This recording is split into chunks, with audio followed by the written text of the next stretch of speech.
Good afternoon students, welcome to SRS IAS and law academy. आज हम जो है हमारा नया मॉड्यूल जो है यूपीएससी और पीपीएससी का वो हम स्टार्ट करने जा रहे हैं। इस मॉड्यूल में हमारी जो है 2 क्लासेस जो है वो लगेंगी। ये मॉड्यूल जो है ये आपका रहेगा डिज़ास्टर मैनेजमेंट का। तो डिज़ास्टर मैनेजमेंट जो है ये आपका पार्ट होता है वैसे तो ज्योग्राफी का ही, लेकिन हम इसको अलग से जो है वो डिस्कस करते हैं। इसमें हम जो है यूपीएससी में देखते हैं कि इससे रिलेटेड 2 या 3 क्वेश्चन जो है वो आपसे पूछे जाते हैं। तो उस साल जो पर्टिकुलर डिजास्टर जो है वो आया हुआ हो, जैसे जनरली फ्लड्स जो है वो हर साल आते हैं तो फ्लड्स के ऊपर क्वेश्चन जो है वो जनरली बन जाता है। उसके अलावा अगर क्लाउड बर्स्ट जो है कहीं पे वो हुआ हो तो क्लाउड बर्स्ट के ऊपर क्वेश्चन जो है आपका वो बन जाता है, या फिर और वेरियस डिजास्टर्स हो गए जैसे वॉल्केनो इरप्शन। वो तो ऐसा इंडिया में इतने जो है वो नहीं होते, लेकिन अगर कोई जो है वर्ल्ड में कहीं पे भी वॉल्केनिक इरप्शन हुआ हो जिस वजह से इकोनॉमी जो है, जैसे कि जनरली जो आपकी फ्लाइट्स वगैरह जो है उनको बंद कर दिया जाता है, तो अगर ऐसा कोई इंसिडेंट हुआ हो जो बहुत दिनों तक 5-6 दिनों तक जो है वो न्यूज़ में रहा हो, कई बार 1-1, 2-2 महीने तक भी वॉल्केनोज जो है वो न्यूज़ में रहते हैं, तब उसके ऊपर क्वेश्चन जो है वो आपसे वॉल्केनो से रिलेटेड जो है वो पूछ लिया जाता है।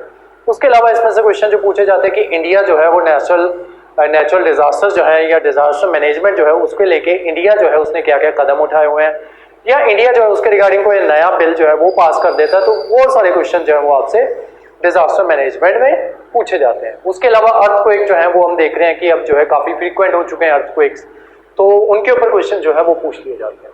तो इस तरीके के क्वेश्चन जो है वो आपसे डिजास्टर मैनेजमेंट में पूछे जाएंगे। 2-3 टाइप्स के क्वेश्चन होंगे। सबसे पहले इंडिया के क्या इनिशिएटिव्स हैं वो पूछे जा सकते हैं।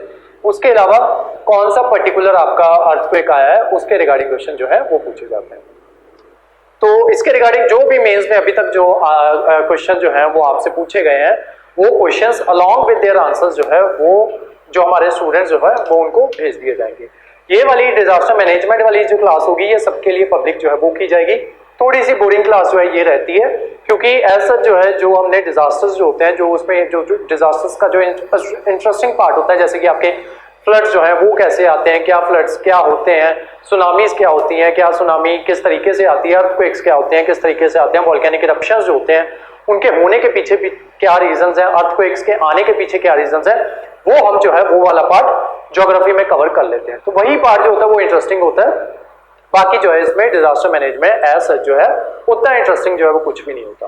ठीक है, थोड़ा सा बोरिंग होता है, लेकिन क्योंकि हमारे सिलेबस का पार्ट है तो इस वजह से हमारी मजबूरी है इसको कवर करना। ठीक है, और अच्छे से कवर करना। तो ये क्लास जो होगी ये पब्लिक होगी, और जो इसके क्वेश्चंस और आंसर्स जो हैं जो अब तक पूछे गए हैं अप टू 2022 वो जो है वो मैं आपको भेज दूंगा जो हमारे पेड स्टूडेंट्स हैं उनको। ठीक है, तो क्लास स्टार्ट करते हैं। 2 क्लासेस होंगी। मैं कोशिश करूंगा कि दोनों क्लासेस एक side by side he record कर दूं। ठीक है, मतलब इस क्लास के बाद नेक्स्ट क्लास जो है मैं कोशिश करूंगा कि नेक्स्ट क्लास भी एक ही साथ ही एक ही फ्लो में जो है वो रिकॉर्ड हो जाए। ठीक है, तो हेडिंग डालो डिजास्टर मैनेजमेंट, और सबसे पहले जो है डिजास्टर होता क्या है उसके बारे में जो है वो पता होना चाहिए। तो डिजास्टर जो है, जो ह्यूमंस जिसको डिजास्टर मानते थे काफी समय तक, हम डिजास्टर ये मानते रहे कि डिजास्टर जो है वो नेचर की वजह से आता है, कि भगवान जो है वही डिजास्टर जो है वो लेके आता है। एक और चीज होती है हैजार्ड। हैजार्ड और डिजास्टर में कई बार डिफरेंस जो है वो पूछ लिया जाता है। हैजार्ड होता है ऐसी चीज जो थोड़े टाइम के लिए है, जैसे कहीं पे बम फट गया तो उस वजह से क्या होगा, उस बम के फटने की वजह से क्या हो गया कि हैजार्ड जो है वो आएगा, उसको डिजास्टर के अंदर इंक्लूड जो है वो नहीं किया जाएगा। जबकि जो डिजास्टर होता है उसकी ड्यूरेशन जो है वो थोड़ी लंबी होती है। जैसे हम फ्लड्स देखते हैं तो फ्लड जब आते हैं तो वो लगातार 1-1.5 हफ्ता जो है वो हमें परेशान करते हैं, तो वो चीजें जो है वो आपकी डिजास्टर में जो है वो इंक्लूड होती है। ठीक है, तो हैजार्ड और डिजास्टर में ये छोटा सा डिफरेंस होता है कि हैजार्ड जो होता है वो थोड़े टाइम के लिए आता है, जो डिजास्टर जो होता है वो लंबे टाइम के लिए आता है। बहुत टाइम तक ह्यूमन जो है वो यही समझते रहे कि डिजास्टर जो होते हैं वो नेचुरल अकरिंग फिनोमिना है।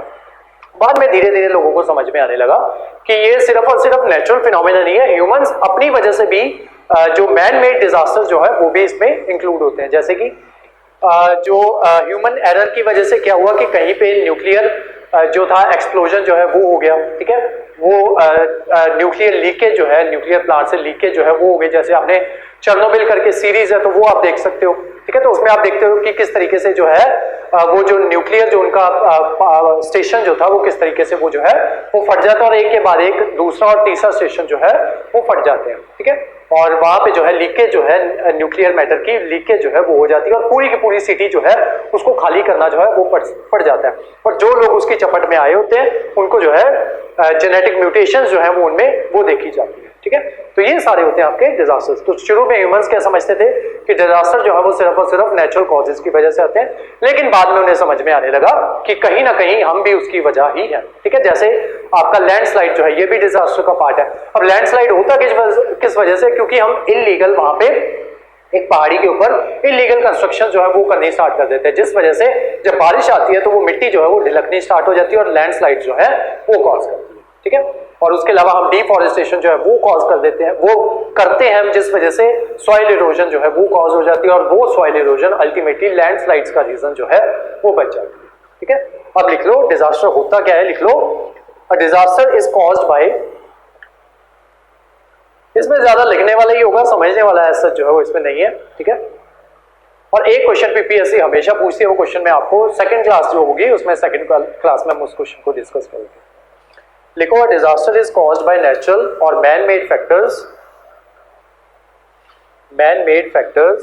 Leading to undesirable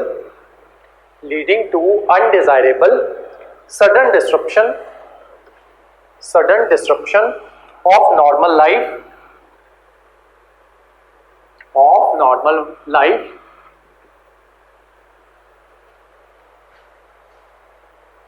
causing severe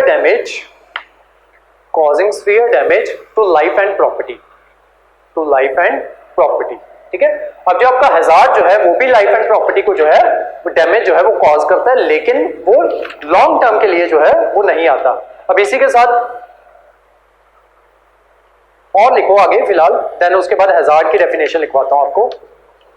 लिखो social and economic protection mechanism,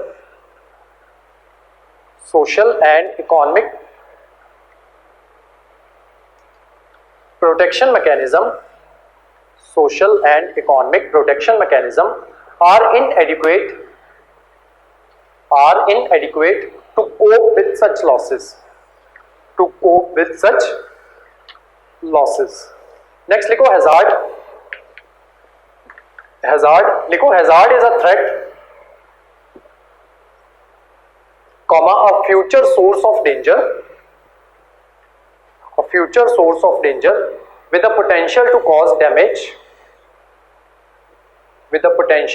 damage to number one people को कैसे डैमेज करेगा, डिजीज कॉज करके, इंजरी कॉज करके, स्ट्रेस कॉज करके और डेथ से। लिखो damage to people, first people, उसमें लिखो death, injury, disease, stress. Second लिखो प्रॉपर्टी, इसमें लिखो damage to property, economic loss of livelihood and status. Damage to property, economic loss to livelihood and status. Third लिखो environment, इसमें लिखो loss to flora and fauna, comma pollution, comma loss of biodiversity. Next आ जाओ classification of disasters as per origin. ठीक है, तो दो तरीके के होते हैं, एक होते हैं आपके नेचुरल डिजास्टर्स और दूसरे होते हैं आपके man made disasters. Natural disasters में सब हेडिंग डालो, फर्स्ट लिखो जियोफिजिकल,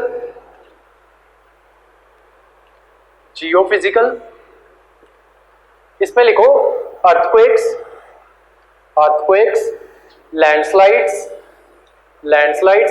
एवलांचेस, AVALANCHES, एवलांचेस।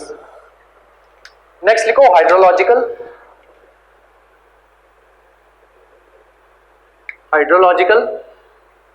इसमें लिखो फ्लड्स।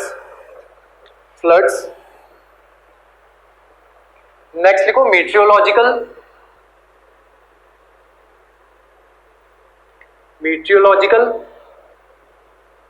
इसमें लिखो साइक्लोन्स, साइक्लोन्स। नेक्स्ट लिखो क्लाइमेटोलॉजिकल,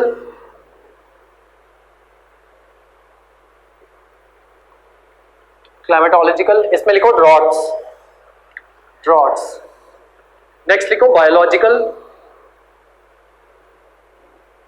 बायोलॉजिकल में लिखो एपिडेमिक्स, एपिडेमिक्स जैसे कि आपका कोविड-19, सार्स वायरस, ठीक है, ये जो है ये आपके बायोलॉजिकल में आ जाते हैं।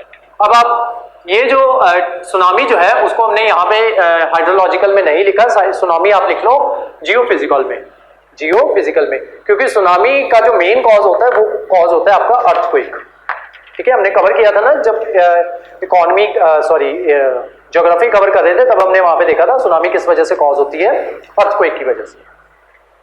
नेक्स्ट आ जाओ man made disasters, man made disasters, इसमें लिखो hazardous material spills, hazardous material spills. Next लिखो फायर्स, फायर्स, फॉरेस्ट फायर्स हो गई वो सारे। नेक्स्ट लिखो ground water contamination, ground water contamination. Next लिखो ट्रांसपोर्टेशन एक्सीडेंट्स,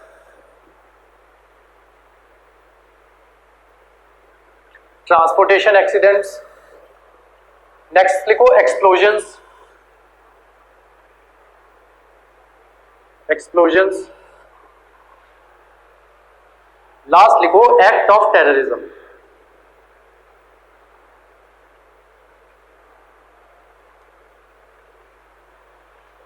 ठीक है। तो ये सारे जो है ये मैन मेड डिजास्टर के अंदर कवर होते हैं। अब लिख लो ये आते क्यों है डिजास्टर्स, हेडिंग लिखो causes of occurrence, causes of occurrence. First लिखो एनवायरमेंटल डिग्रेडेशन, एनवायरमेंटल डिग्रेडेशन, हम हमारा एनवायरमेंट जो है उसको खराब करते जा रहे हैं, जिस वजह से क्या होता है आपके नेचुरल डिजास्टर्स जो है वो आते हैं। हम पेड़ जो है उनको काटना हमने स्टार्ट कर दिया, जिस वजह से क्या हो रहा है आपका वाटर लेवल जो है वो नीचे जा रहा है। पेड़ क्या करते हैं, मिट्टी को अपनी जड़ों के साथ जो है उसको बाइंड करके रखते हैं। जब हम पेड़ काट देते हैं तो मिट्टी जो है वो जो आपकी जो विंड जो है उससे एक्सपोज हो जाती है, जिससे वो अनफर्टाइल होना इनफर्टाइल होना जो है वो स्टार्ट कर देती है। उसके अलावा क्योंकि मिट्टी को जकड़ के रखा था पेड़ की जड़ों ने, तब अब मिट्टी जो है मिट्टी का स्लाइड होना जो वो इजी हो जाएगा। तो मिट्टी जब स्लाइड होगी तो वो लैंड स्लाइड्स का रीजन जो है वो बनेगी, ठीक है। फर्स्ट लिख लो एनवायरमेंटल डिग्रेडेशन, इसमें लिखो removal of trees, removal of trees and forest cover from a watershed area, removal of trees and forest cover from a watershed area cause soil erosion and expansion of floodplains, and expansion of floodplains, and also groundwater depletion, and also groundwater depletion. Next लिखो developmental process, हम development के चक्कर में हम लोग क्या करते जा रहे हैं, पेड़ जो है उनको ज्यादा से ज्यादा हमने काटना स्टार्ट कर दिया, क्योंकि हम चाहते हैं कि जंगल वाला एरिया भी हमारा हो जाए, ठीक है। उस वजह से क्या होता है कि एनिमल ह्यूमन एनिमल जो कन्फ्रंटेशन जो है वो ज्यादा होती है। एनिमल्स क्या करते हैं, अब उनको लगता है कि ये जो है ये एरिया तो हमारा ही था, तो वो क्या करते हैं जहाँ पे पहले पेड़ पौधे हुआ करते थे वो वहां से यहाँ पे जो ह्यूमन हैबिटेड एरिया जो है वो वहां पे आना जो है वो स्टार्ट कर देते हैं, जिस वजह से इनके इंटरेक्शन जो है वो ज्यादा बढ़ते हैं, और जिस वजह से ये जो है ह्यूमन जो है इन जानवरों को जो है वो मार देते हैं जब वो यहाँ पे ह्यूमंस की बस्तियों में आना स्टार्ट कर देते हैं, ठीक है। तो लिख लो डेवलपमेंटल प्रोसेसेस, लिखो exploitation of land use, exploitation of land use for development of infrastructure, for development of infrastructure, comma rapid urbanization, comma technological development. Technological development have caused increasing pressure over the natural resources. Next लिखो political issues, political issues, first लिखो war, war. Second लिखो nuclear power aspirations. Third लिखो fight between countries resulting into conquering land, sea and sky, nuclear explosion, civil war, growing militarization, etc. ठीक है, तो ये सारे हैं आपके पॉलिटिकल इश्यूज कि हमारे देश के पास ज्यादा से ज्यादा हथियार हो, हमारे देश के पास ज्यादा से ज्यादा न्यूक्लियर वॉरहेड्स जो है वो हो, उस चक्कर में जो है वॉर जो है वो होती है। उसके अलावा दूसरे देश की टेरिटरी जो है उसको हथियाने के लिए वॉर्स जो है वो होती है। ठीक है, तो ये वॉर्स जो है ये भी आपका रीजन है नेचुरल डिजास्टर का। नेक्स्ट आ जाओ इंडस्ट्रियलाइजेशन। इंडस्ट्रियलाइजेशन देखो resulting into global warming. Industrialisation से आपको पता है हमने एनवायरनमेंट जो है वो कवर कर चुके हैं, तो उसमें हम देखते हैं कि इंडस्ट्रियलाइजेशन से क्या हो रहा है, ग्लोबल वार्मिंग जो है वो हो रही है। क्यों? क्योंकि हम ज्यादा से ज्यादा कार्बन डाइऑक्साइड जो उसको एमिट करते हैं, जो कि जो है एक ग्रीन हाउस गैस है, जो कि हमारा टेम्परेचर जो है उसको दिन ब दिन इंक्रीज जो है वो करती जा रही है, resulting into global warming and frequency of extreme weather events. ठीक है, जिससे एक्सट्रीम वेदर इवेंट्स जो है वो आपके इंक्रीज होते जा रहे हैं। जैसे हम देखते हैं कि आज से कुछ साल पहले तक हीट वेव्स जो है वो कभी भी नहीं आती थी। पिछले साल और इस साल जो है वो इतनी ज्यादा हीट वेव्स आई हैं कि उन्होंने पिछले सारे रिकॉर्ड जो है वो तोड़ दिए हैं। ठीक है, उसके अलावा फ्लड जो है वो हम देखते थे कि पंजाब में कभी फ्लड जैसी कंडीशन जो है वो नहीं बनती थी, लेकिन इस बार हमने देखा कि इस बार जो है पंजाब के मोस्ट ऑफ द डिस्ट्रिक्ट्स जो थे वो फ्लड प्रोन एरिया में आ रहे थे। Frequency of extreme weather events has also increased, और ये सब क्यों हो रहा है? इंडस्ट्रियलाइजेशन की वजह से। नेक्स्ट आओ इंपैक्ट क्या पढ़ते हैं डिजास्टर्स के। इंपैक्ट ऑफ डिजास्टर्स लिखो it impact people physically and psychologically through loss of life, injury and disability etc. Next point, disasters result in huge economic losses. Disasters result in huge economic losses, which further increases rich poor divide due to the destruction of human settlement and infrastructure. Next लिखो, next point, disasters can alter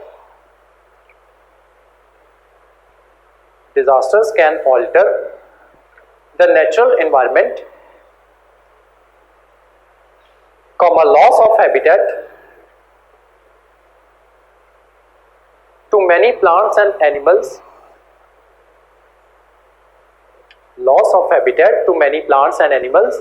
causing ecological stress and biodiversity loss. Next लिखो, next point, after natural disaster,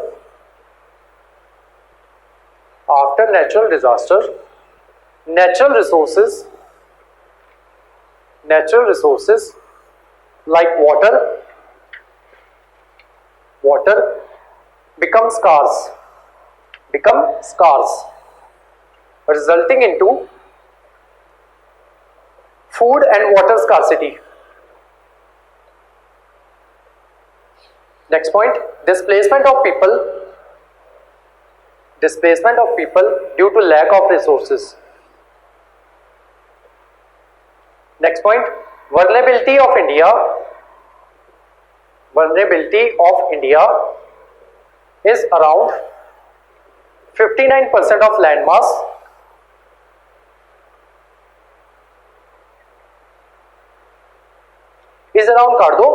काट दो around रहने दो। vulnerability of India around 59% of land mass is prone to earthquakes, is prone to earthquakes, and about 12% of this land, and about 12% of this land is prone to floods, is prone to floods and river erosion. River erosion. 68% of agricultural land, 68% of agricultural land is vulnerable to droughts, is vulnerable to droughts. थोड़ा time पहले ना, 1-1.5 साल पहले योजना की एक magazine आई थी, उसमें ये डेटा जो है ये दिया हुआ था, ठीक है। तो क्योंकि ये गवर्नमेंट के द्वारा जो है जो डेटा जो है योजना वाले ये गवर्नमेंट का डेटा उठाते हैं, तो ये डेटा जो है ये आप एज इट इज कोट कर सकते हो अपने आंसर्स में। कहाँ थे हम? 68% of agriculture land is vulnerable to droughts. Next point, hilly areas are at risk from landslides and avalanches. Landslides and avalanches. Next point, it is also vulnerable to chemical, biological, radiological and nuclear emergencies and other man-made disasters. Next point, India is also vulnerable due to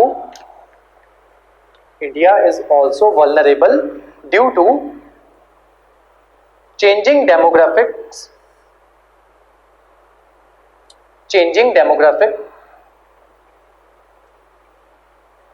unplanned urbanization,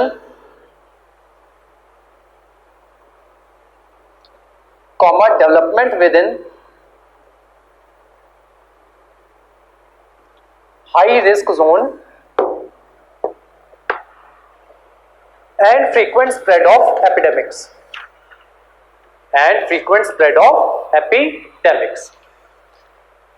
Next heading बनाओ, phases of disaster management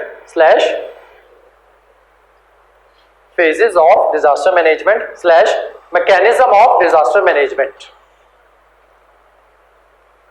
ठीक है, कि जब disaster management के regarding जो है उसके कौन कौन से फेजेस होते हैं और उसमें हमें जो है क्या क्या काम जो है वो करने चाहिए। ठीक है, तो इसके 3 फेजेस होते हैं। सबसे पहला होता है आपका प्री फेज, ठीक है, pre crisis,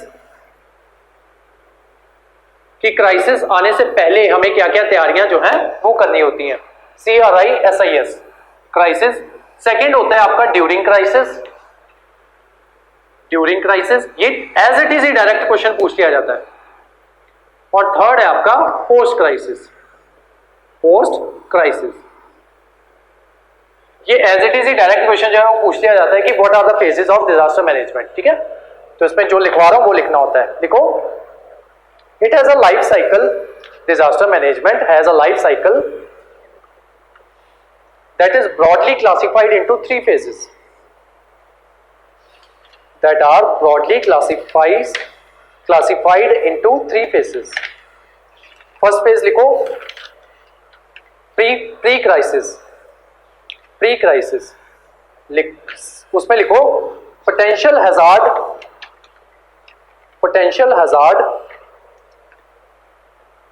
risk and vulnerabilities, potential hazard risk and vulnerabilities can be assessed and steps be taken for prevention and mitigation of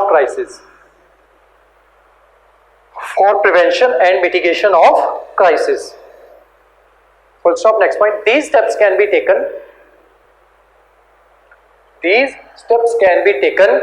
in advance to prepare for actual occurrence of the disaster। अब यहाँ पे हम floods का example लेके चलेंगे। ठीक है, मान लो जैसे आपको पता है कि इस पर्टिकुलर एरिया में फ्लड्स जो है वो आने वाले हैं, तो जैसे ही आपको पता है कि बारिशें आने वाली हैं, तो आप क्या करो कि रिवर्स के अराउंड जो है एम्बैंकमेंट एरिया जो है वो बना दो। ठीक है, ताकि रिवर का पानी जो है वो बाहर ना निकले। इस रिवर में सिल्टेशन की वजह से इसका लेवल जो है वो राइज कर जाता है, तो इन सिल्स जो है इनको रिमूव करवा दो, ठीक है, ऐसा काम जो है वो कर सकते हो। उसके अलावा वाटरशेड मैनेजमेंट जो है उस पर्टिकुलर एरिया में वो करवा दो। वाटरशेड मैनेजमेंट में हमने देखा था रेन वाटर हार्वेस्टिंग, कि रेन वाटर जो है उसको किस तरीके से हार्वेस्ट किया जा सकता है कि रेन वाटर इन नदियों में ना जाए। हम उसके लिए क्या कर सकते हैं, ये जो घर जो होते हैं ना, घर की जो छतें जो होती हैं उसको पाइपलाइन के थ्रू जो है नीचे एक पिट लगा के वो पानी जो है हम वहां पे जो है वो भेज सकते हैं, ठीक है, 2-3 घरों का ऐसे करके। तो ये रेन वाटर जो है ये बाहर नहीं जाएगा, बाहर नहीं जाएगा तो आगे जाके नदियों में नहीं मिलेगा, तो नदियां जो है वो नहीं भरेंगी ज्यादा, और वो जो है ये जब हम इस पिट में डालेंगे उस वजह से क्या होगा कि जो हमारा ग्राउंड वाटर जो है वो भी रिचार्ज होता रहेगा, हमारा ग्राउंड वाटर लेवल जो है वो नीचे नहीं जाएगा। तो एक तो यहाँ पे ड्रॉट की कंडीशंस नहीं आएंगी, दूसरी फ्लड की कंडीशंस नहीं आएंगी, ठीक है। तो इस तरीके के स्टेप जो है वो डिजास्टर आने से पहले ही जो है वो आप कर सकते हो। उसके अलावा अर्थक्वेक जो है, अब उसको जो है उसको आने से नहीं रोका जा सकता, लेकिन हम उसके लिए प्रिपेयर हो सकते हैं। किस तरीके से, अपने स्ट्रक्चर जो है वो इस तरीके से बनाओ कि वो अर्थक्वेक रेजिलिएंट हो, ठीक है।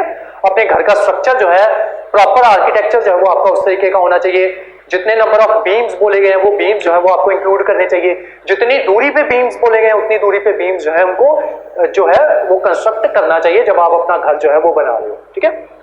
तो ये सारी चीजें जो है क्राइसिस आने से पहले ही ये सारी चीजें जो है आप कर सकते हो। लिखो अब इसके बारे में स्टेप्स कौन कौन से हैं। फर्स्ट लिखो construction of river embankment, construction of river embankment to prevent flooding, to prevent flooding. Second लिखो watershed management, watershed management. Third लिखो increasing plantation area, increasing plantation area, bracket में लिख लो एफॉरेस्टेशन। थर्ड लिखो earthquake resistant structures, earthquake resistant structures. और भी इसमें अगर आप अपने अपने मन से इसमें चीजें जो है वो इंक्लूड करना चाहो तो वो जो है वो आप कर सकते हो, ठीक है, कि ये चीजें जो क्राइसिस से पहले आप कर सकते हो वो चीजें आप यहाँ पे इंक्लूड कर सकते हो। नेक्स्ट लिखो पैरा चेंज करके, here certain primary activities, here certain primary activities become important like evaluation provision of basic needs such as food, shelter and medicine, such as food, shelter और medicine। अब जैसे आपको पता है कि यहाँ पे जो है हर साल फ्लड्स आते हैं, तो पहले ही आप उसके लिए प्रिपेयर रहो। लोगों को फूड प्रोवाइड करवाना होगा उसके लिए पहले प्रिपेयर रहो, लोगों को मेडिसिन जो है वो प्रोवाइड करवानी होगी उसके लिए पहले से प्रिपेयर रहो। अब पानी जब यहाँ पे फ्लड्स आएंगे पानी रुकेगा, पानी रुकने की वजह से क्या होगा, मॉस्किटोज पैदा होंगे, मॉस्किटोज जो है वो क्या कॉज करेंगे, मलेरिया कॉज करेंगे। तो मॉस्किटोज जो है वहां पे पहले ही आप दवाई जो है उसका छिड़काव करवा दो, ठीक है, दवाई पहले ही प्रिपेयर रखो कि जैसे ही फ्लड्स आएंगे तो यहाँ पे इन एरियाज पे आपको वो जो है वो दवाई जो है उसका छिड़काव जो है वो करवाना है, ठीक है। तो ये सारे स्टेप्स जो है वो आप ले सकते हो, food, shelter and medicine. Next लिखो ड्यूरिंग क्राइसिस, ड्यूरिंग क्राइसिस। अब क्राइसिस जब आ गया तब आपको क्या क्या करना है, लिखो सबसे पहला speedy response, speedy response to alleviate and minimise, to alleviate and minimise the suffering and losses,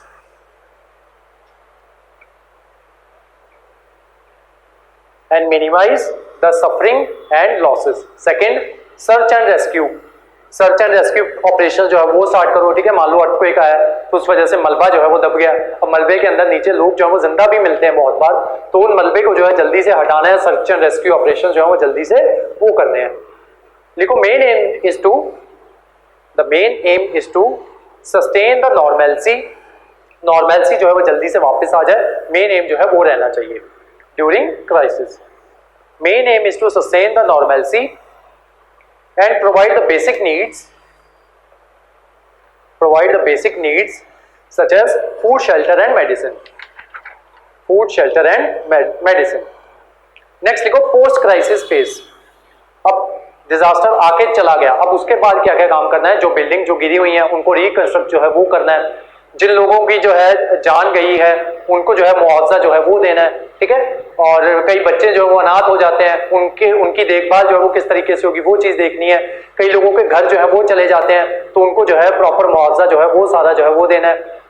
crisis के बाद भी फूड, शेल्टर और मेडिसिन जो है वो प्रोवाइड करवानी है, तो वो सारे काम जो है पोस्ट क्राइसिस फेज में जो है वो किए जाते हैं। देखो, it consist of 3 exercises. It consist of 3 exercises, that is recovery, rehabilitation and reconstruction. First लिखो रिकवरी, लिखो bringing normalcy quickly and reduce the vulnerabilities. Bringing normalcy, NORMALCY, normalcy quickly and reduce the vulnerabilities of future. Next लिखो rehabilitation, इसमें लिखो include the provision of temporary public utility and housing as interim measure to assist long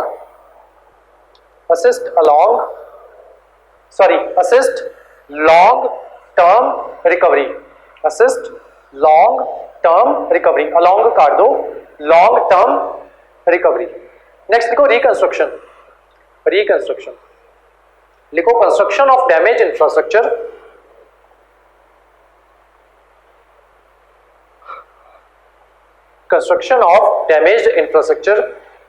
and habitats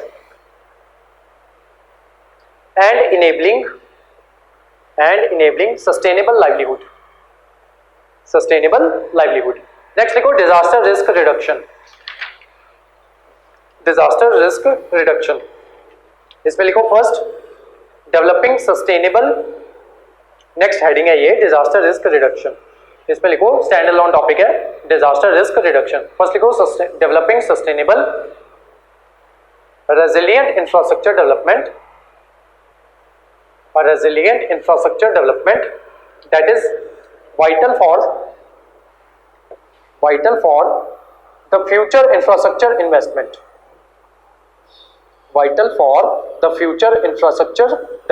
investment.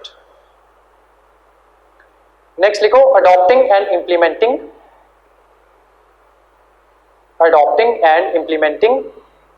urban policies in line with Sendai framework. SCNDAI Sendai framework. ये बताता हूं क्या है, लिखो Sendai framework for disaster risk reduction। ये एक international document है जिसको अडॉप्ट किया गया था 2015 में। ये काम करता है कि किस तरीके से ऑल ओवर द वर्ल्ड जो है हम किस तरीके से डिजास्टर रिस्क रिडक्शन जो है वो कर सकते हैं, कि जो डिजास्टर से जो रिस्क जो प्रोड्यूस होते हैं उन रिस्क को रिड्यूस करना है हमें, ठीक है। तो वही है आपका डिजास्टर रिस्क रिडक्शन। उसमें सबसे इंपॉर्टेंट क्या है, सेंडाई फ्रेमवर्क, ठीक है। तो लिख लो in line with Sendai framework. Next लिखो Sendai framework for risk reduction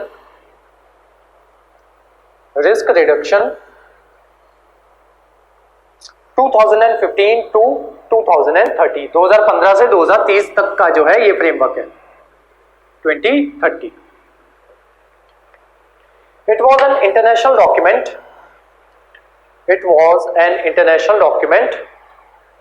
adopted by UN members in March 2015 at World Conference on Disaster Risk Reduction in Sendai, Japan। Sendai करके एक जगह है जापान में, वहां पे इसको अडॉप्ट किया गया था, इसी वजह से इसको सेंडाई फ्रेमवर्क भी कहा जाता है। In Sendai, Japan. endorsed by UN General Assembly in June 2015. June 2015. Next लिखो, next point, building the resilience of the poor as core development strategy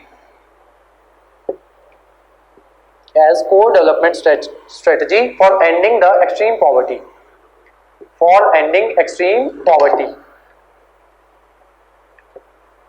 Next लिखो agriculture next लिखो heading climate adaptation. Next point है इसका, लिखो climate adaptation, इसको underline कर लो, climate adaptation को into agriculture sector planning to promote food production and ecosystems. Next point, focusing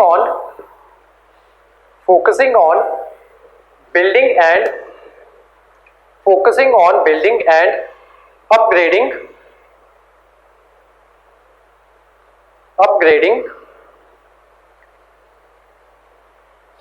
education facilities.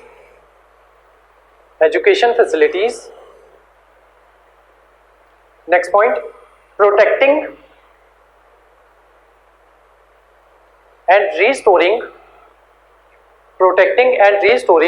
water related ecosystems. जैसे आपके वेटलैंड्स जो है वो सारे आ गए, ठीक है, तो वो जो है उनको प्रोटेक्ट करना है और जो खराब हो चुके हैं उनको रिस्टोर करना है. नेक्स्ट लिखो, strengthen the integration between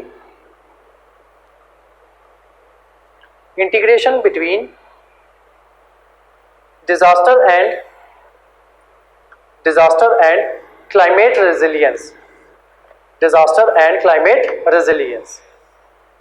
next heading बनाओ, challenges in disaster risk reduction. अब इसमें challenges क्या क्या आ रहे हैं उनको डिस्कस करेंगे. ये एज इट इज जो आपको हेडिंग्स लिखवा रहा हूं ना, ये एज इट इज ही क्वेश्चन पूछ लिए जाते हैं, ठीक है. क्वेश्चन पूछ लिया जाएगा, what are the challenges in disaster risk reduction, what is disaster risk reduction, ठीक है, what are disasters, how you can define ये natural and how you can differentiate natural and man made disasters. इस तरीके के question जो है PPSC में direct पूछ लिए जाते हैं आपसे, ठीक है.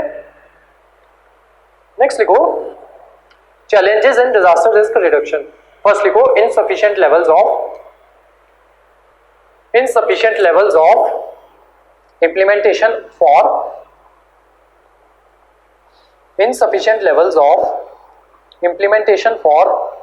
each monitored activity.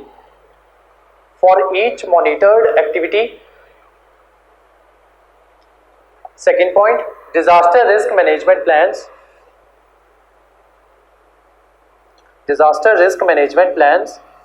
And risk sensitive building codes. Exist, but they are not enforced because of lack of government capacities and political will. Next point, lack of local capacities to implement disaster risk management.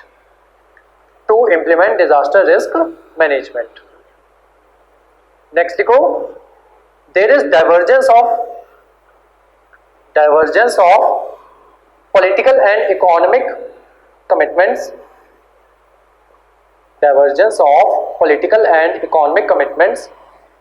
Competing due to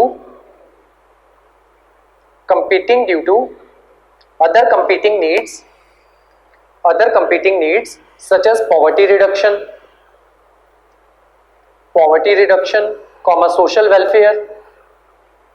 social welfare, education that required greater attention and funding. Greater attention and funding.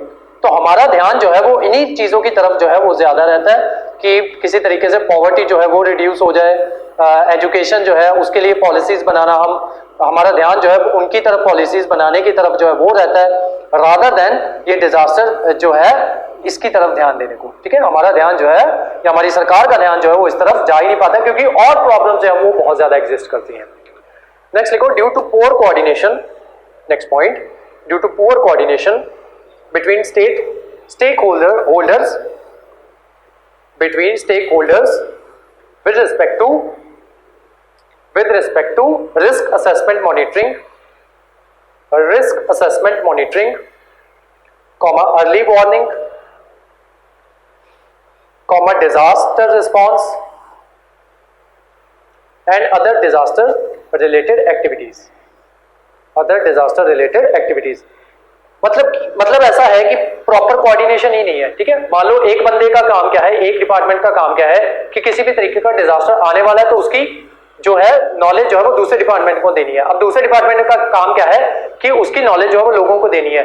एक और department में उसका काम क्या है कि अगर कोई डिजास्टर आने वाला है तो उसके लिए पहले से मेडिसिन जो है वो रेडी रखो।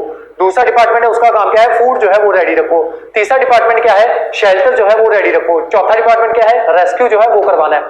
अब इनका आपस में ही कोऑर्डिनेट नहीं है। मान लो एक बंदे ने दूसरे को कन्वे कर दिया, दूसरे ने लोगों को ही नहीं कन्वे किया, या दूसरे ने बाकी तीन डिपार्टमेंट्स जो थे फूड, शेल्टर और मेडिसिन उनको कन्वे नहीं किया, या फिर जो रेस्क्यू है दूसरा डिपार्टमेंट था उसको कन्वे नहीं किया। इस वजह से लैक ऑफ इनमें कम्युनिकेशन जो है उस वजह से भी ये जो है ये एक चैलेंज है डिजास्टर रिस्क रिडक्शन में। लास्ट लिखो, lack of PPP, public private partnership. Lack of PPP, private sector is least contributor in the disaster management। ठीक है, अब डिजास्टर आ गया, उस वजह से क्या हो सकता है कि आपका जो रेडिएशन जो है वो फैल सकती है। ठीक है, मान लो उस पर्टिकुलर एरिया में कोई ना कोई आपका न्यूक्लियर पावर प्लांट जो है वो लगा हुआ हो। ठीक है, तो वहां से आपकी रेडिएशन जो है वो फैल सकती है। तो एक स्टैंड अलोन टॉपिक और बना लो कि जो है रेडिएशन के इफेक्ट्स जो है वो क्या क्या हो सकते हैं। ठीक है, तो टॉपिक लिखो, effects of radiation and exposure during nuclear disaster. ये आज का आपका लास्ट टॉपिक रहेगा। लिखो, the nuclear and radiation facilities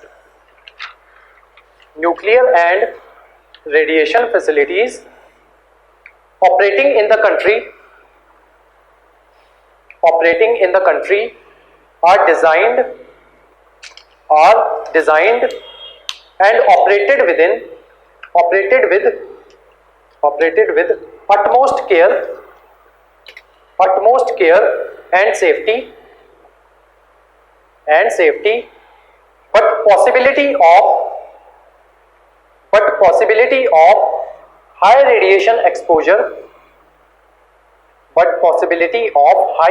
radiation exposure cannot be entirely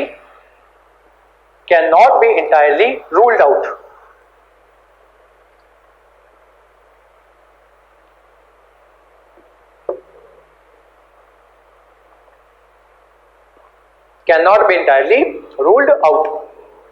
अब लिखो रेडिएशन इफेक्ट्स, हेडिंग बनाओ रेडिएशन इफेक्ट्स। रेडिएशन के इफेक्ट्स क्या क्या होते हैं, लिखो first, cells completely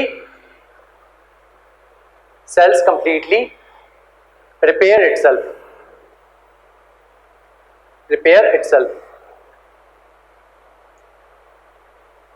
If the cell is not severely damaged, cell जो होते हैं वो जनरली खुद को रिपेयर कर लेते हैं। ठीक है, अगर उसमें ज्यादा डैमेज जो है सेल्स को कॉज ना किया हो तब भी वो खुद को रिपेयर कर लेते हैं। लेकिन कई बार रेडिएशंस की वजह से क्या होता है, सेल्स खुद को रिपेयर ही नहीं कर पाते। ठीक है, तो ये है रेडिएशन के इफेक्ट। लिखो, cells generally repair itself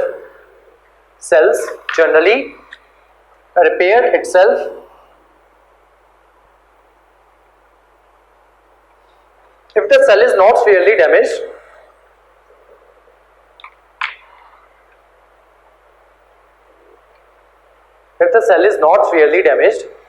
it might be able to repair itself but it could lose its ability to divide, that is reproductive cell death, कि वो सेल जो है वो रिप्रोड्यूस अब नहीं कर पाएंगे, reproductive cell death. Next point, normal cells can mutate, generally mutation जो है वो कॉज हो जाती है, सेल्स होते हैं वो म्यूटेट हो जाते हैं। जो आपका जापान में नागासाकी और जो हिरोशिमा में जो बॉम्ब जो है वो गिराया गया था, वहां पे लोगों में आज भी म्यूटेशन जो है वो देखी जा रही है, ठीक है। बॉम्ब जो है वो आप देखो कि कितने टाइम पहले जो है वो गिराया गया था, लेकिन म्यूटेशन जो है वो उसकी आज तक भी प्रेजेंट है। उसी तरीके से चेरनोबिल में जो हादसा हुआ था उसमें भी म्यूटेशन जो है वो आज तक लोगों में देखी जा रही है। लोगों को वहां से निकाल भी दिया गया था, लेकिन थोड़ी सी भी वो जो है उसके अंडर आ गए, वो जब इसके क्या कहते हैं थोड़ी देर के लिए भी न्यूक्लियर उसके कांटेक्ट में जब वो आ गए तो उससे भी म्यूटेशन जो है वो कॉज हो जाती है, ठीक है। तो लिखो नॉर्मल सेल्स कैन म्यूटेट, और इन म्यूटेशंस की वजह से क्या होता है, जेनेटिक डिफेक्ट जो है वो प्रोड्यूस होते हैं, ठीक है। Normal cells can mutate and produce genetic defects और कैंसर। नेक्स्ट लिखो एक्सप्लोजर rate is an important factor. लो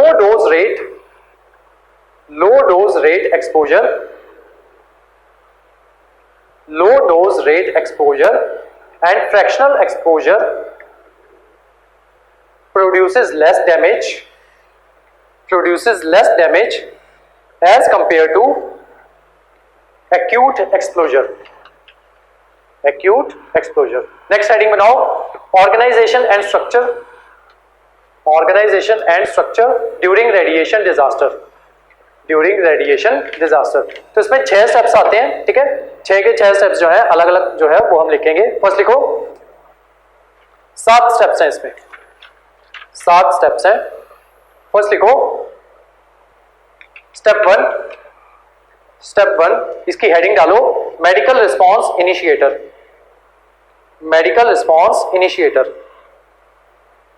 इसमें लिखो it will be the district chief medical officer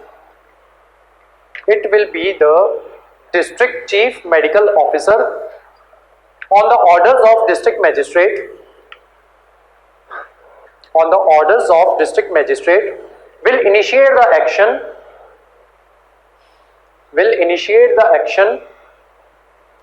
during the real or suspected radiation emergency। Chernobyl में क्या हुआ, जब radiation फैलनी start भी हुई ना तो बहुत टाइम तक उन्होंने लोगों को बताया ही नहीं कि इस तरीके का एक्सप्लोजन जो है वो हो चुका है, ठीक है। लोगों को ना बताने की वजह से क्या हुआ, वो लोग जो है जिनको पहले रेस्क्यू वहां से कर देना चाहिए था, वो लोग जो है वो वहां से रेस्क्यू नहीं हो पाए टाइम से, वो रेडिएशन के चपट में जो है वो आ गए, जिस वजह से उनमें म्यूटेशन जो है वो हो गई। इन case of emergency arising, next इसी में पैरा चेंज करके लिखो, इन case of emergency arising from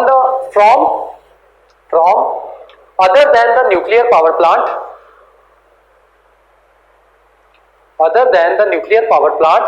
the person appointed by chief medical officer। आप सबको मेरी एडवाइस होगी कि चेरनोबिल जो है वो देखें जरूर, बहुत कुछ सीखने को मिलेगा उसमें, specially with regards to this nuclear radiation. In case of emergency arising from other than nuclear power plant, the person appointed by chief medical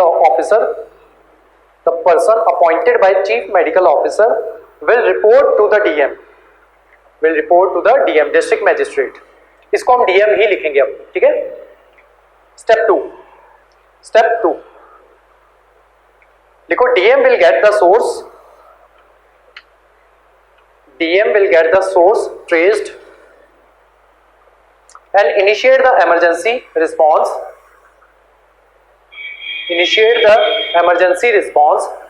in concerned areas। Step 3 लिखो first responder। लिखो they are the people they are the people who will proceed under the instruction from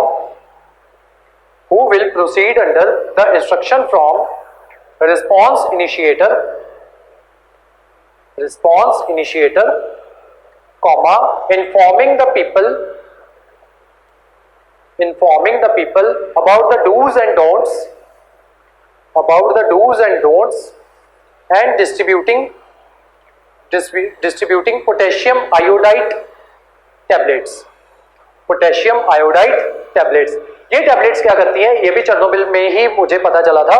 ये जो tablets होती हैं ये क्या काम करती है, ये आपकी बॉडी के ऊपर जो है उसकी रेडिएशन जो होनी होती है उसके असर को कम कर देती है, ठीक है, जब तक आप ये टैबलेट्स जो है इनको कंज्यूम कर रहे होते हो। तो नेक्स्ट लिखो स्टेप 4, इसमें लिखो public health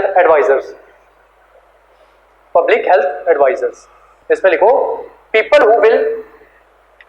who will instruct the people about, person who will instruct the people about first sanitation, second proper care of water resources, first है sanitation, second है proper care of water resources and its storage, proper care of water resources and its storage. Third, it will facilitate the evacuation of people to the resting shelters. Fourth लिखो medical transport team will work under public health advisor and will be responsible for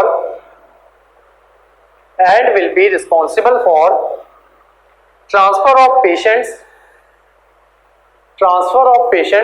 to district hospitals. Fifth लिखो radiological assessment. Step 5, radiological assessment team.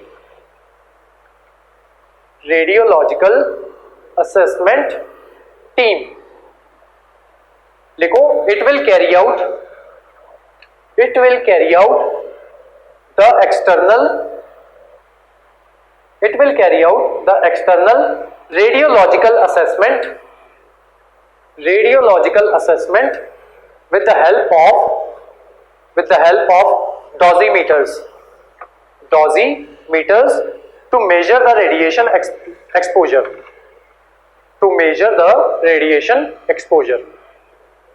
Chernobyl में ये डोजीमीटर्स भी दिखाए गए हैं। Next लिखो step 6, triage team.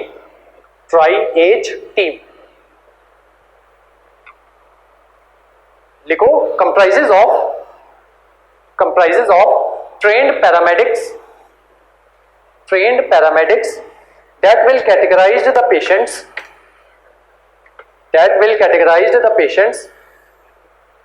based on the urgency of treatment and the patients will be shifted to the decontaminated centers,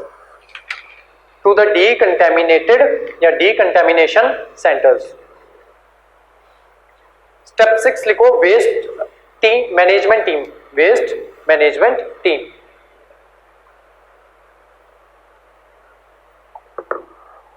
देखो it will be responsible for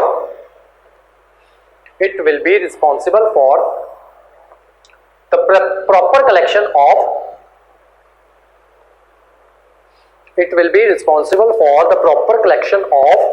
solid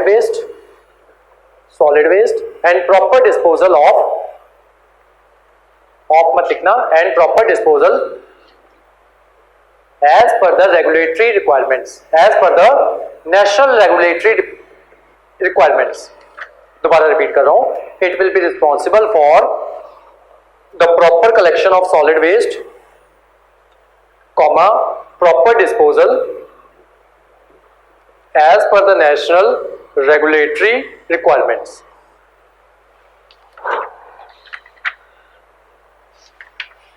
ठीक है। तो हाफ क्लास जो है हमारी डिजास्टर मैनेजमेंट की वो ओवर हो चुकी है, ठीक है। अब जो नेक्स्ट पार्ट होगा उसमें डिजास्टर मैनेजमेंट को इंडिया में किस तरीके से जो है वो हैंडल किया जाता है वो जो है वो कवर करेंगे। जो नेक्स्ट क्लास होगी वो उसके ऊपर क्वेश्चन जो है पीपीएससी जनरली हर एक नेक्स्ट पेपर में वो जो है इसके ऊपर क्वेश्चन जो है वो पूछा जाता है। मान लो 2015 में पूछा गया था तो 18 में ना पूछ के दोबारा जो नेक्स्ट एग्जाम होगा 2020 का उसमें दोबारा पूछेंगे, ठीक है। जो चीज 18 में पूछी थी 20 में छोड़ के जो नेक्स्ट एग्जाम होगा उसमें पूछेंगे, ठीक है। तो ये जो है एक बात छोड़ के जो है अगली बार ये क्वेश्चन जो है ये जनरली पूछ लिया जाता है डिजास्टर मैनेजमेंट इन इंडिया के रिगार्डिंग, ठीक है। तो वो जो होगी वो हमारी नेक्स्ट क्लास में इसको जो है वो अब कवर करेंगे, ठीक है। तो आज की जो हमारी क्लास थी यहीं तक थी। Thank you so much.